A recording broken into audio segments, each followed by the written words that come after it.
Hello and welcome to Let's Play Fleet Command. So this is what we'll be kind of bouncing back and forth off of while we wait for um, whatchamacallit. All right, everything looks good here. Just making sure all my settings carried over. I think they did. Yeah, that looks about right. We can adjust those as needed, just making sure. Is now, if I go back, yep, we should be Splinter.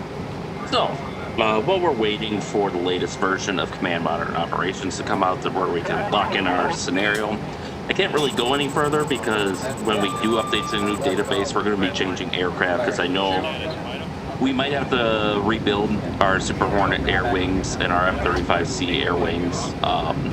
We might be adding different Chinese aircraft. We might be changing Chinese ships. We might be changing missile loadouts. There's all sorts of things that might be happening there. So I kind of don't want to start like planning things and then having to redo all that. So in the meantime, what we'll be doing is playing Jane's Fleet Command. And for those who have played Fleet Command before, you may have noticed that I had both the original Jane's videos and the new video that they had for when they made this on Jane's and with like Sonal. I think it's for when Sonalis made it, like rebranded this as their own once like all the Jane's and EA stuff had been done with, and they reacquired the rights, I think. So they made that animation. At least I think that's what happened. But anyways, yeah, so I got all the videos back from the original CD, which eventually I'll make I can't, because this game is being sold, I can't provide an ISO like I have with Jane's Fighters Anthology, but I think I could find a way to put those videos eventually up on the Internet Archive, with instructions on how to integrate them into Jane's, and I'll make another video when that happens. But for now, let's run through all the tutorials. This will probably be painfully long, but at least then everyone's on the same page for what I'm doing. I know not everyone's spent the last 20 years playing this game on and off. So we're just going to run through all these today. I'm not going to remake the tutorial missions in Command Modern Operations with that. I will probably start once we go through these missions. So with that, let's go into Tutorial 1, Fleet Command Interface Training Tutorial. Mission tasking. Follow the audio prompts to become familiar with the game screens and to practice using the game interfaces. Use the P key at any time to pause the tutorial.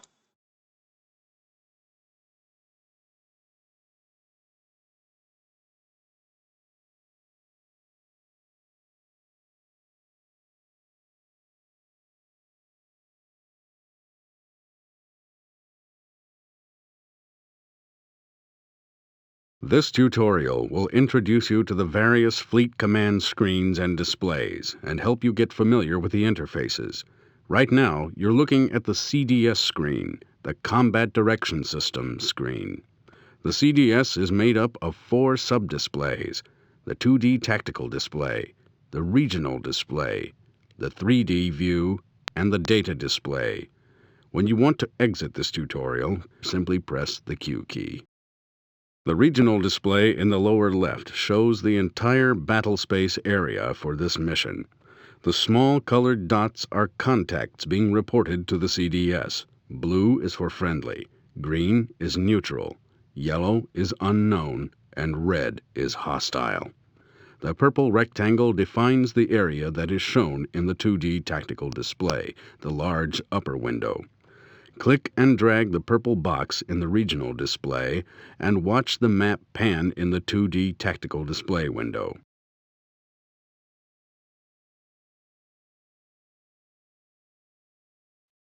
Now place the cursor in the 2D tactical display window. You can pan and zoom the 2D tactical display by using the arrow keys and the plus and minus keys. As you zoom and pan the area, notice how the purple rectangle in the regional display moves and resizes. Now on the 2D tactical display window, go ahead and zoom in and center on the light blue symbols until the range scale is about 10 miles to the inch. The range scale is in the lower left portion of the 2D tactical display window.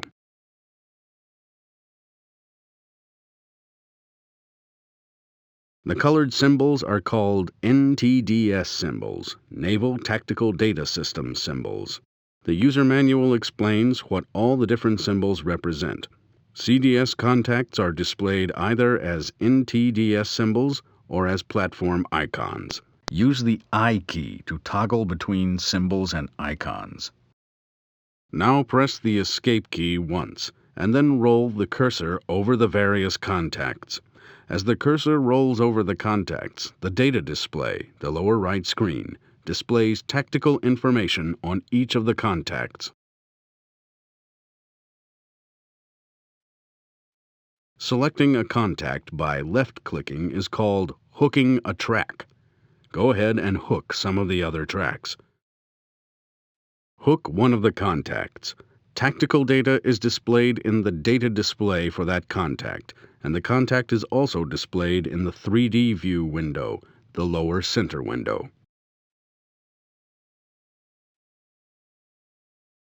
The F12 key can be used to detach the camera from the object. Go ahead and try it. The F2 key will swap the position of the 2D tactical display and the 3D view, so you can choose whether you want the 2D tactical display or the 3D view to be in the large upper window. For some systems, performance will show a noticeable improvement when the 3D view is placed in the large upper window. The F1 key toggles the help screen on and off. The help screen lists all the hotkeys and all the commands you can give to the various platforms. A friendly track, the blue contacts, will accept orders from the fleet commander, which is you. To order a friendly track to a new position on the 2D tactical display, hook the track, then right-click the position on the map. Go ahead and hook the S3 track and send him to the south. But be careful not to click on another track, because that's how you order an engagement. For now, just send him to different positions and watch his maneuvers in the 3D view window. Each maneuver order overrides the previous order. Now with the S3 track hooked, right-click the S3, scroll down, and select Identify. Then right-click the yellow track to the southwest. You may need to pan in order to get the yellow track into the 2D tactical display area.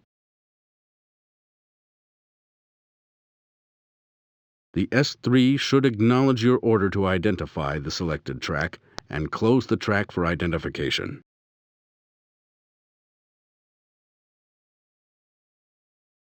And they got some popping issues on this guy's audio.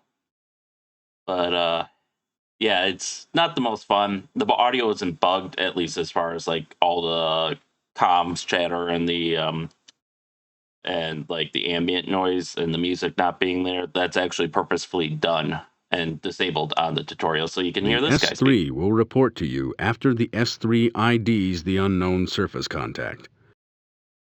That's a good job. Your training mission is complete. Go ahead and use the Q key to end the mission, and then review the debrief report. All right, it's just a trawler. Return to base. And we're not going to wait for return to base, so there we go. Tutorial 1, mission effectiveness 100%. Kitty Hawk, S3, Ticonderoga, Arleigh Burke were all unharmed. Complete tutorial. You have successfully completed tutorial 1.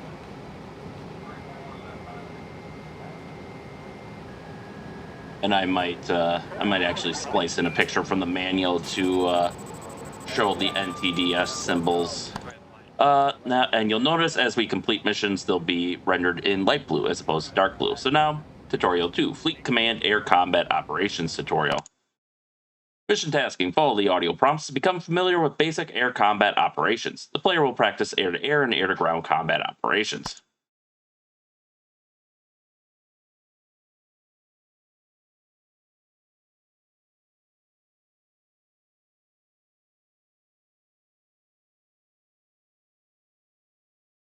Wonder if it's trying to play the videos. and that's why this takes so long. Pan and zoom the 2D tactical display to an appropriate size and position the two friendly aircraft centered in the display. The two aircraft are the FNA-18 Hornet and the F-14 Tomcat. Two unknown air contacts have now appeared, one to the northwest and one to the north, along with a land-based contact. You can hook the tracks and observe their models. For lack of models.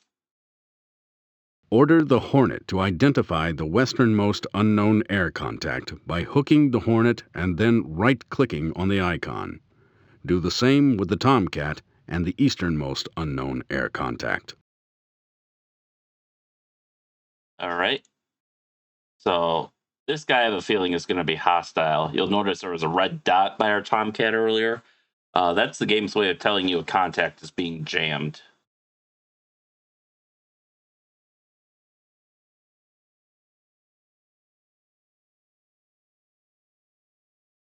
I assume he's waiting for them to actually make contact, which the Hornet should do quickly. The Tomcat will take a little longer. After the western unknown air contact is identified as neutral air, the Hornet will return to its original patrol station.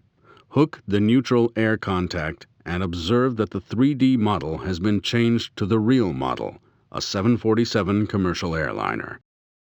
Wow, spoilers. Oh, now that I look at it, it kind of looks like an F-16, like a really low resolution F-16. Boop.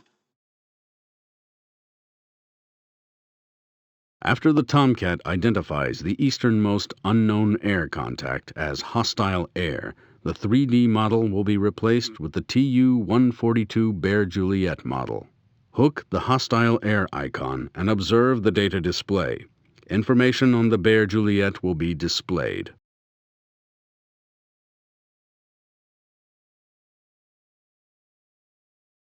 This is going to take a little longer. I see he's surprisingly he's not changing course or anything, even though he definitely should be. Not that it would help him, but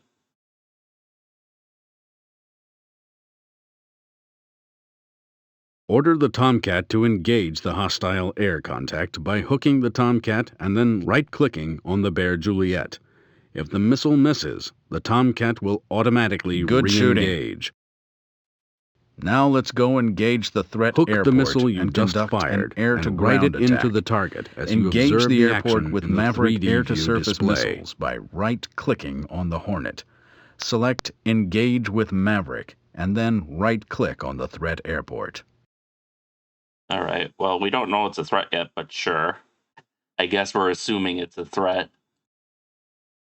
As soon as you cause damage, though, I do believe that will auto ID the object. A little gamey, but it'll work. I know the Maverick won't one-shot the airport. I don't even think he could destroy it with both Mavericks, at least from my memories.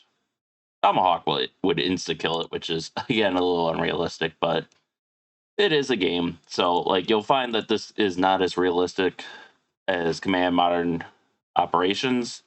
Probably the biggest unrealism, or the most impactful, I would say, is the lack of a radar horizon. So that gives ships the ability to see a lot further than they should be able to, especially for sea-skimming missiles. But there's obviously other gamey stuff, like the fact that your aircraft can cycle in 30 seconds, which, again, I have that on just because the AI has it on. I've actually played and beaten them with it turned off, but it gets to be a pain in the ass sometimes. And just remember, all these platforms are from 1999, so annoyingly, the AMRAAM will be outranged by the Russian Adder missile because they're using the Adder's public stats as opposed to what it probably actually should have been for the time period. All right, and we can launch another Maverick missile. Actually, I don't know. It just says AGM-65 Maverick, so I wonder if these are laser-guided Mavericks, because they come in two variants. Well, they come in a lot of variants, but mainly the big difference is their guidance systems. One tends to be laser guided, one tends to be IREO, which is the version we used in Fighters Anthology.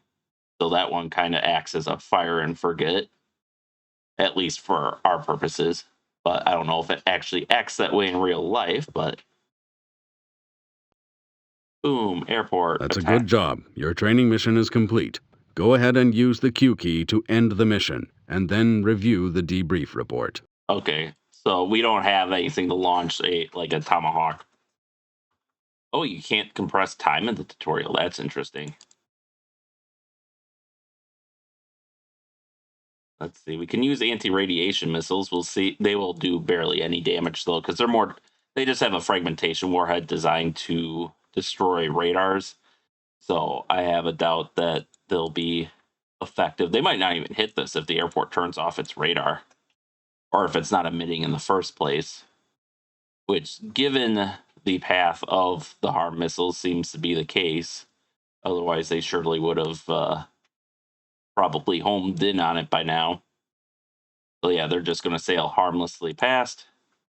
And I think we'll end there.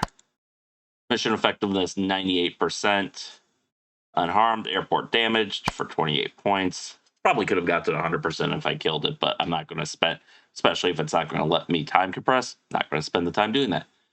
TU-142 Bear J killed by Tomcat with Phoenix, 50 points, and then strike mission completed. Successful air-to-ground strike mission was performed by the FA-18 Hornet on the airport. Intercept Bear J. The F-14 Tomcat successfully engaged and splashed the TU-142 Bear J recon aircraft. Oh, by the way, there is a recon which shows like the true view of everything. So if you wanted to go through your mission, we probably will make some use of that for single missions, and especially the campaign missions, because the campaign missions are very complex and will take hours. And actually, I'm a little nervous. We're going to save those for last, because I'm actually nervous about doing those, because I don't know. The game's a bit unstable, as my memory serves, so I don't know if we'll actually make it all the way through a campaign mission without it, like, crashing. Anyways, Tutorial 3, Fleet Command Surface Combat Operations Tutorial. Mission tasking: follow the audio prompts to become familiar with basic surface combat operations. The player will practice Helo air control, surface warfare, SUW, air warfare, AAW, and undersea warfare, USW, from a surface combatant's perspective.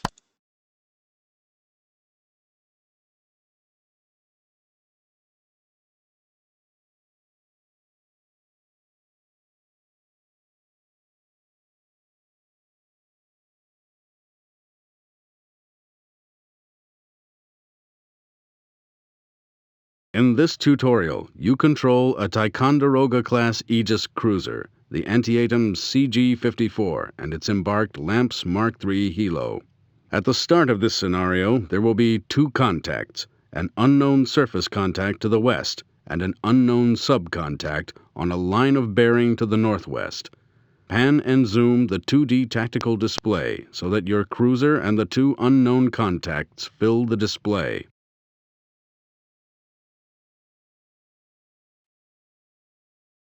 You need to investigate the line of bearing subcontact.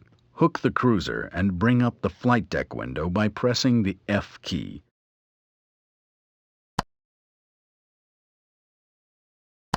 Click the launch button and then the OK button. Like, sub-assumed hostile, which After normally it launches, hook the helo and send him to a position about halfway down the line of bearing by right-clicking on the line of bearing about 4 miles from the cruiser. That way, the helo will be in a position to prosecute the subcontact. Wow, just assuming the sub's going to be hostile.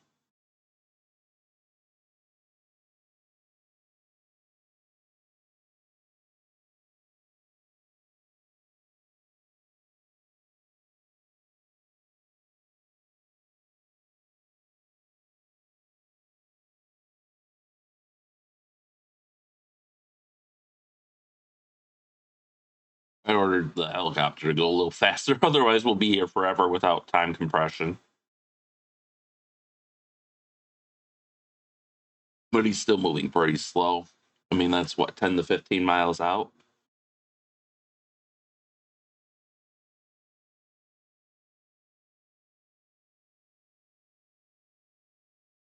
right, we'll turn on your sonar too. I know we weren't ordered to do that, but oh yeah, sure enough, that identifies the sub.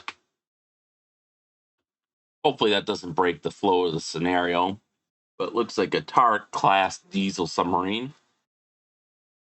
Excuse me, which I believe would be Iranian. Now there is a button you can press to get database. F7.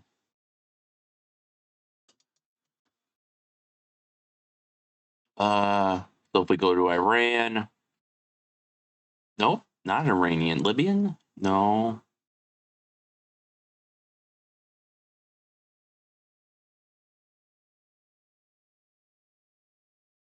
I'm actually a little Pakistan.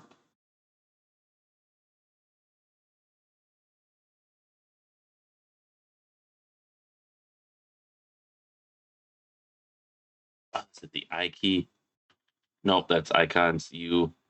There was a button. There we go. J. Kilo class. Okay. So it's called the Tarak.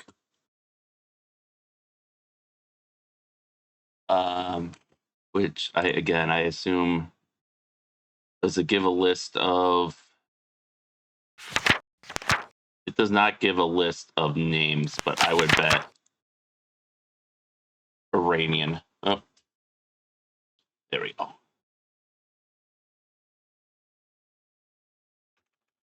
Oh, it's going to be so much better when we actually have audio to go with this, because it's a little too quiet right now.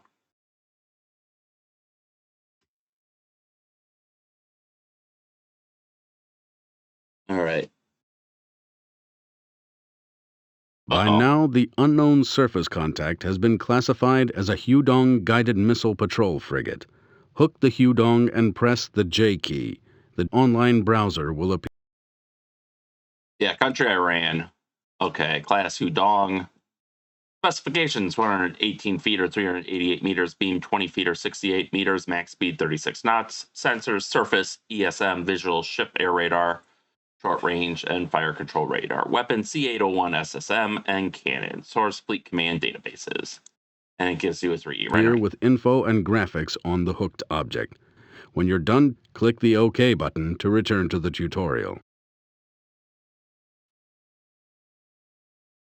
Shoot down the inbound Hudong missiles and any subsequently fired missiles by hooking the cruiser and then right-clicking on the inbound missiles. Now right-click on the helo and select the search tactic. The cursor will turn into a pointing finger. Centered on the inbound threat torpedoes, click and drag a box that's about 2 miles on a side. This is a good place to start looking for the sub. Also, attack the Hudong itself by hooking the cruiser and then right-clicking the Hudong. All right, so we can use a harpoon missile and counter fire on the cruiser. Should only need one for a small ship like that. All right, he's launched additional missiles. Okay, we identified them pretty quick. Honestly, if a missile isn't yours, you should just assume it's hostile. How it works in my book, at least.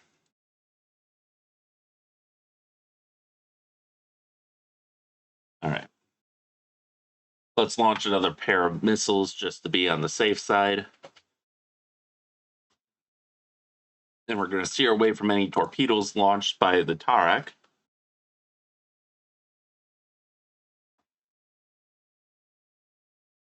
And boom. All right. So we wasted a missile, but that's okay. I'd rather waste the missile and not need it than... Hook your harpoon missile and ride it into the Hudong. All right.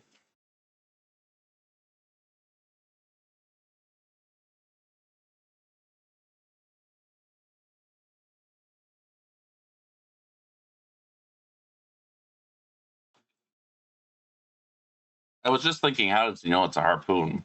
Because you can also attack with, I believe with the SM2, yeah, they do reflect that it has an anti-surface capability, or the Tomahawk anti-ship missile. But I suppose if you just right-click on it, it must auto select the harpoon as the optimal engagement weapon.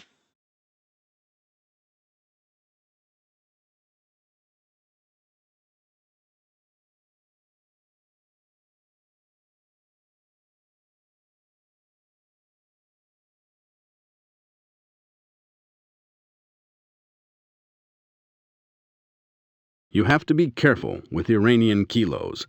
They can carry surface-to-air portable missile launchers. If the helo runs out of torpedoes or gets shot down by the kilo's SAMs, then you'll have to close the range to the sub and attack with the cruiser. Unfortunately, they do not simulate anti-submarine rockets, which the cruiser should have, and it should be able to engage that range. Oh, he actually took it out. Well, we don't need to prosecute it. Break off. We're not going to risk getting... Okay, so he used one harpoon, and he actually auto-engaged with the Tomahawk anti-ship missile. Also, we are already barely within range of our Mark 50s. All right, now that he's evading, he won't be able to... he's evading our torpedo in the water, so now that he's not near the surface, he won't have a surface-to-air missile to launch at us. So now we can move in with our helicopter and drop a torpedo right on his head. And I believe in here, damage is modeled such that any hit by a torpedo will insta-kill a sub, I do believe. I might be mistaken on that because it's been a while since I've dealt with submarine operations, but that is my recollection, as opposed to games where like command modern operations or even something like Cold Waters, where you could potentially need several heavyweight torpedoes to knock out a sub.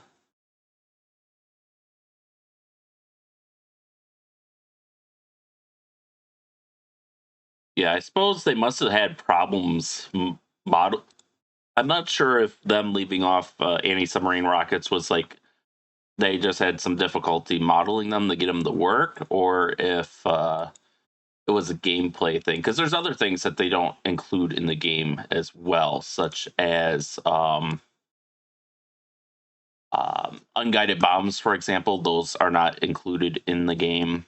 Nuclear weapons aren't included because this isn't meant to simulate that. Also, the way the AI works, actually, now I remember how it works, is it will always choose its most potent weapon in its arsenal for retaliating or otherwise engaging a target.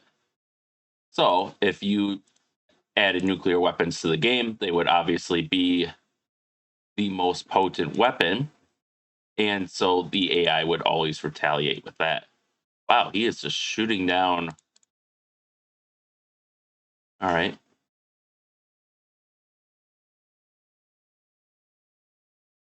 Let's launch 3 harpoons. That should be enough to put him down.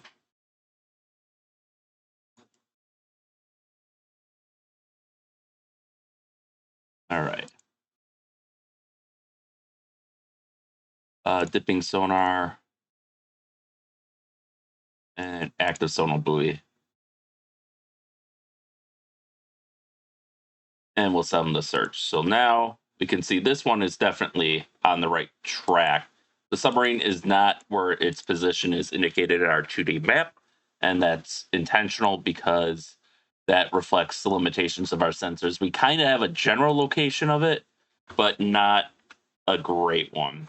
And you'll see because of that, we dropped this weapon and it's not getting a lock because we dropped it behind it facing the wrong way. So instead, we will have to rely on this guy, which looks like a successful attack on the sub. Outstanding. There, so now you can see his position move to actually reflect his real position. So we can recall our helicopter, and hopefully he's running out of cannon rounds. He's actually uncharacteristically effective against our harpoon missiles. since I believe their close-in weapon system doesn't really have all the radar guidance, the IR guidance, and the automation you really need to engage a cruise missile threat like Phalanx would have. So the fact that he shot down this many missiles is kind of impressive, to be honest.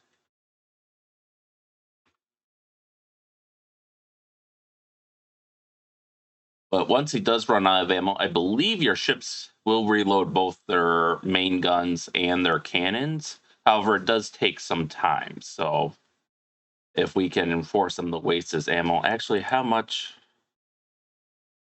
It doesn't say. Just says cannon. I was going to see if we could get like an ammo count, but it's probably something like 500 rounds. Maybe a couple thousand. All right, he got the first one, but now he's got less time to engage the other two. That's the way to attack the training mission is complete. Good shooting. Go ahead and use the Q key to end the mission, and then review the debrief report. Return to station since we did not detect any torpedo launches. And let's go and debrief.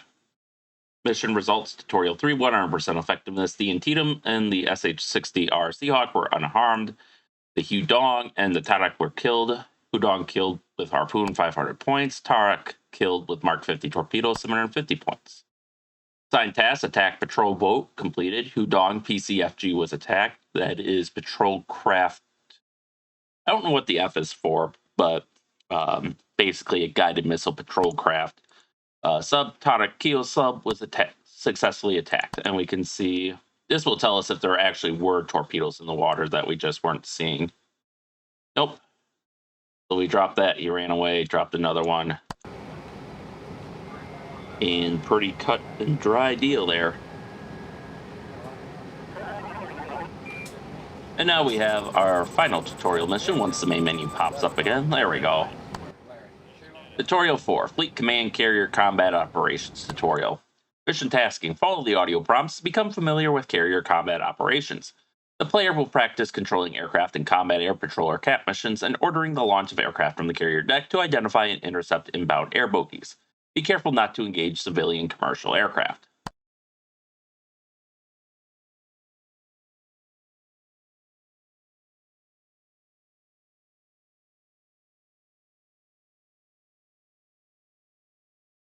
And we'll wait forever for it to change into its 3D mode or whatever it's doing.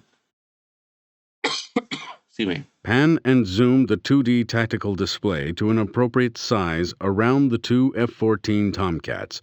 The Tomcats are in CAP, Combat Air Patrol Stations.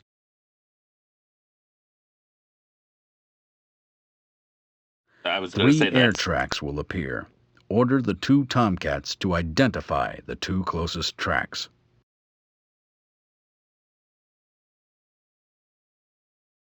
Since you're outnumbered, you'd better launch the 2 F-14s which are in Alert 5 status on the carrier.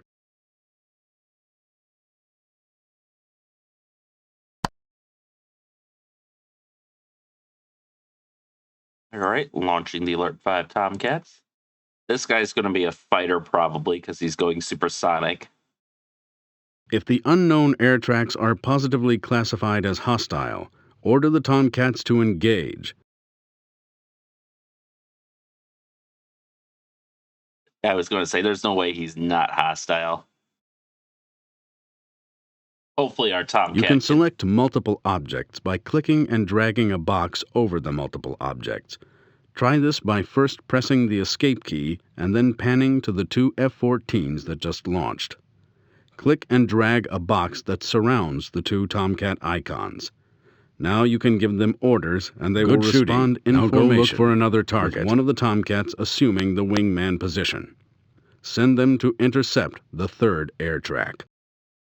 There we go. We actually got really lucky there. After you've taken care of all the threat aircraft, quit the tutorial and check out the debrief. I was going to say we got really lucky there because he launched an Alamo, which is semi-active radar homing, and I don't know if they actually model that in this game, or if they or if they just have it as an active radar guided missile. So what happened there is, or what should have happened in theory, is when both aircraft turned to avoid the missiles that were fired towards them, because the flanker broke radar lock with the Tomcat, the Alamo would have then missed the Tomcat. Well, the AMRAAM, being an active radar seeking missile, would have continued to home in and destroyed the flanker, as it did. This guy, just using game knowledge here, I can kind of I know he's going to be hostile unless the game's going to do something tricky. Kill one Su-27. See if your other Tomcats need help. All right. So everyone else is going to VID this track, and we're all going to go after them. All right, they all have their radars on.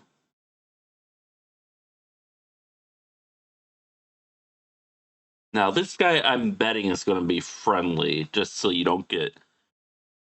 Excuse me, just to keep you from getting too trigger happy while in this game. Because you'll notice he's not responding to us at all. He's not changing course. He's not changing speed.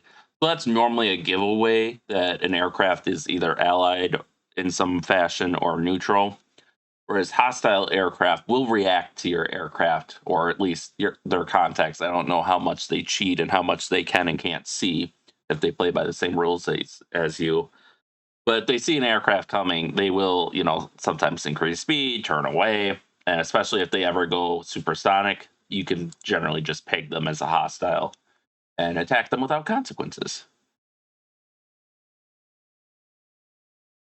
Obviously, this looks threatening because this guy is on a course with the carrier, so it, might look like a bomber making a run on the carrier, but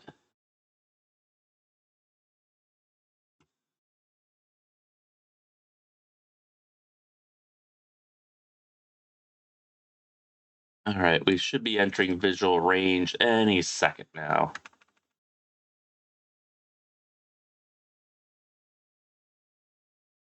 Yep, neutral air, as I suspected.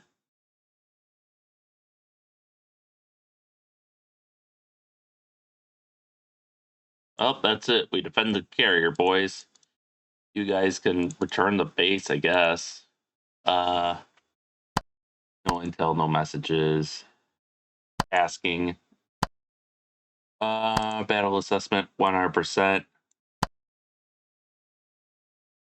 Is it bugged? Are we good? I'll give it 30 seconds, but I think we're good. Honestly, if we really wanted to, we could load up some Hornets with the strike mission and send those out to look at the airport.